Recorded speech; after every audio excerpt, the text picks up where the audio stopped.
Alright, y'all, it's a week after the motor install, and here's how it is so far.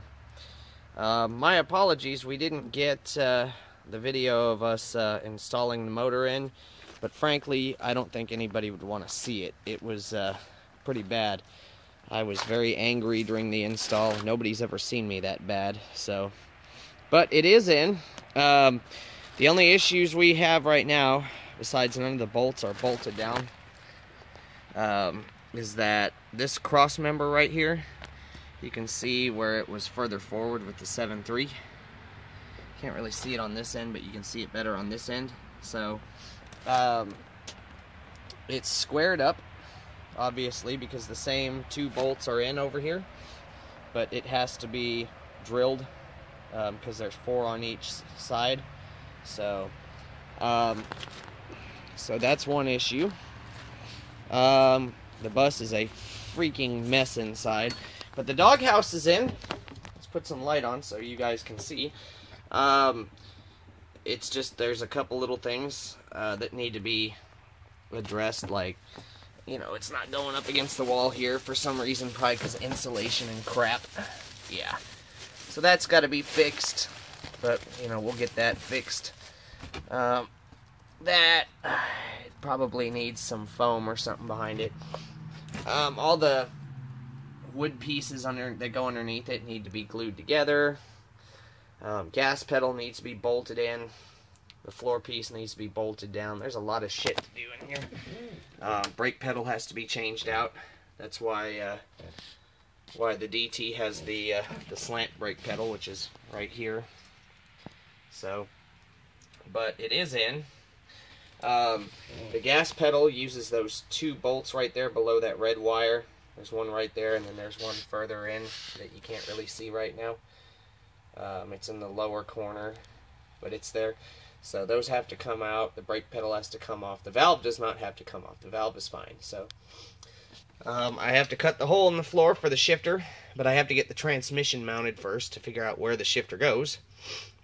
There's a lot of stuff. I have to put the clutch splitter back in, clutch linkage.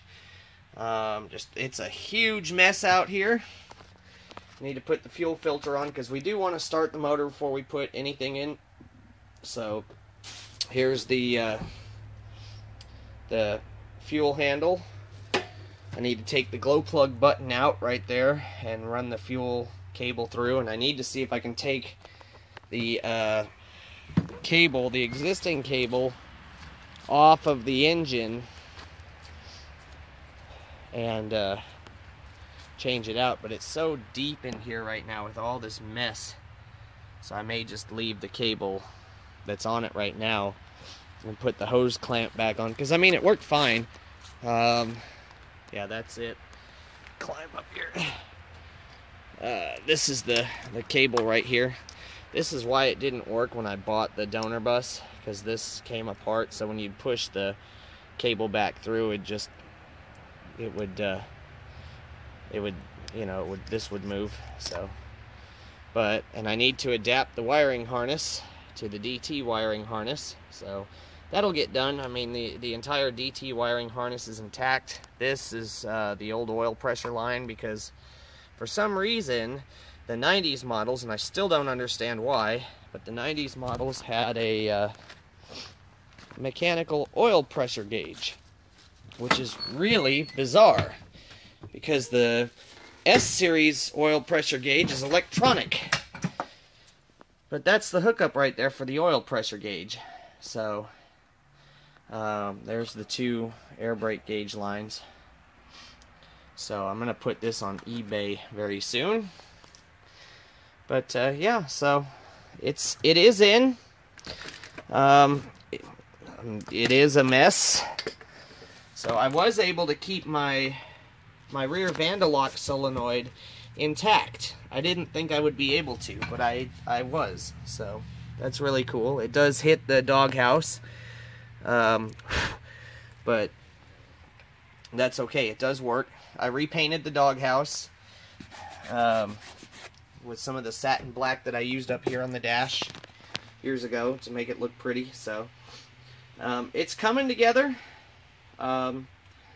But that's really about it for now. Give me a second and I'll pull the doghouse out so you guys can see what how far back the engine comes through the firewall. Alright, as promised, here's the how far the DT comes back in. It's quite interesting on the Internationals. Oh yeah, this is the wood that goes under the doghouse. It's a little busted up, but it'll be alright. And I have brand new screws. So, but this whole piece right here comes out.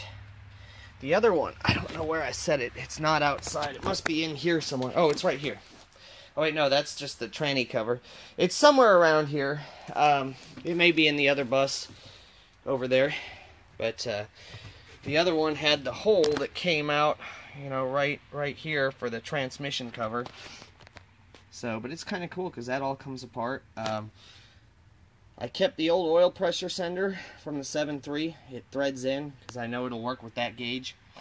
But yeah, we made a huge mess, you know, getting this in. We beat up the valve cover a little bit. It needs to be painted. I can't do that today because it's too damn cold. And then there's the back side of the turbo right there. Let's see if we can. There we go. So, but yeah, that's how far back the engine comes in. There's the heat valve right there. That's got to be turned on. But anyway, and I got to get the. That's got to tilt down. That's better. I was like, man, that looks strange. This is the fuel cable right here for the shutoff. So I might put that in today. I haven't decided yet. But anyway, that's it for now. Thanks for watching.